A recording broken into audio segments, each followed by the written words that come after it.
to force myself, to disrupt myself.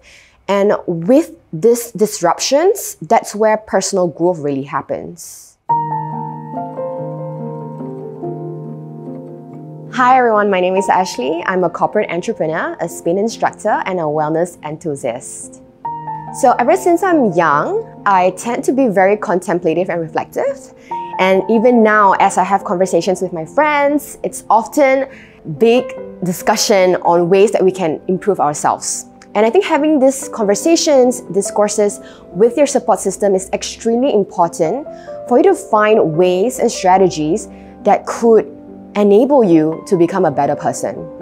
A lot of us think about growth as emulating a role model that we highly admire. But I believe that we have what it takes in our own thoughts to know how we can grow.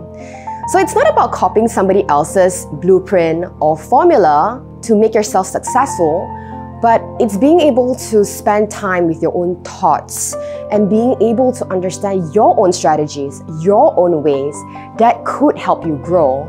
So I encourage all of us to turn off that TV, turn off that podcast, turn off music, and just tune into your own frequency.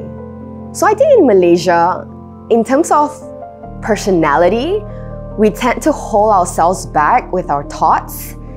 So I do believe that our culture and our society can learn to be a little bit more verbal and articulate our thoughts to be able to share viewpoints that will help each other grow. I always believe that career development is a subset of personal development. And as much as we try to put the things that we've learned in our personal life into work, sometimes things that happen in work, whether it's positive or negative, can sometimes also affect our own personal development in our life.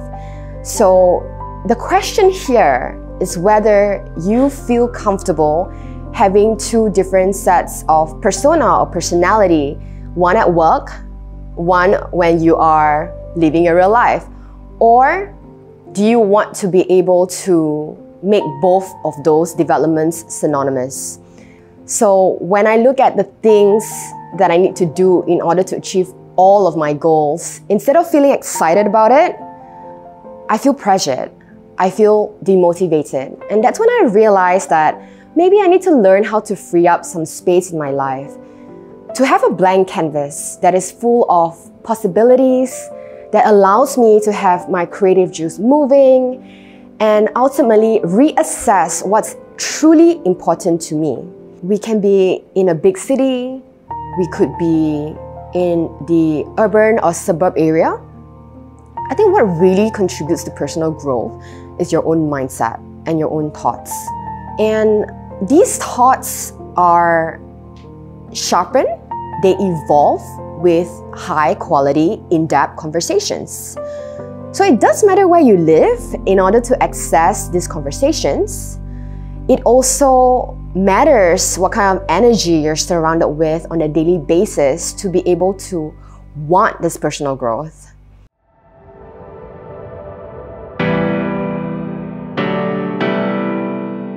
We're born into this world to make some sort of impact, right? And to live life. If we are born here and we follow the same old routine, then at the end of our days, what have we really done? Hi, I'm Akram. I'm a talent development specialist, and what I do is basically I help professionals in companies to grow in terms of their knowledge, their skills, so that they can succeed someone else, achieve their career goals, or in some cases to perhaps transition to another role in the company. I studied software engineering. I've always wanted to create something, right? And in fact, actually my parents were the one who pushed me to do engineering, because as Asian parents, you either become an engineer, doctor, or a lawyer, right? But understanding what I like, what makes me, excited and curious, was actually understanding people. And that was why I started my career journey in talent development, because I was curious about understanding what makes a person become the talent that they are today. what makes them be able to unleash their potential. A lot of us, like I said, go through life not being able to reflect, although we do it sometimes when we're driving, when we're taking a shower, but most often than not, we don't do it systematically or with structure. So the first thing is that to ask these questions, right? To get them to reflect on and understand who they are. Because when you understand who you are, your likes, your dislikes, what makes you curious about things in life, then only you can kind of like actually, these are the things that I would like to continue doing, right, in my career.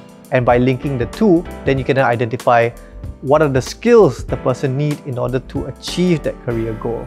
And then that's my job to help them by giving them either, self-paced learning, Coursera, maybe sending them to executive education, or further training. So currently you have the Great Resignation. People understand that there's more to life than just work. They feel that a huge part of life has always been about working, and there's so much more that they haven't explored. I used to be someone who's very a go-getter, right? But during the pandemic, I wasn't able to do much of that. I learned how it's okay to accept that, for me not to be so hard on myself first of all. But slowly I grew to be more comfortable, right? Living that life from 9 to 5. And I realized that something that was missing from my life was actually hardship, pain, because every day it's the same old routine. You wake up, it's boring, but it's comfortable, right? So I realized that that pain was missing, and I needed to get that back so that I could then learn how to be resilient again. And I realized that, if you stop doing that for some time, you can become complacent. And I realized that I too can become complacent. I felt like I need to go somewhere, and I chose Mongolia, particularly because it's a hard place. It's somewhere that no one usually goes to. And living hard was something that I wanted to experience again, to appreciate things that I have in life today, and also realize that pain is important for growth, right? Because it builds that mental resilience. It gives you that confidence actually to be able to go through something hard and survive through it. I think that's something that really motivates you to then think about what else can I do in life. I believe finding the right community, finding a location, a place to live that actually embodies who you are as a person, or at least the aspiration that you'd like to be, will definitely help you in transforming yourself into that person.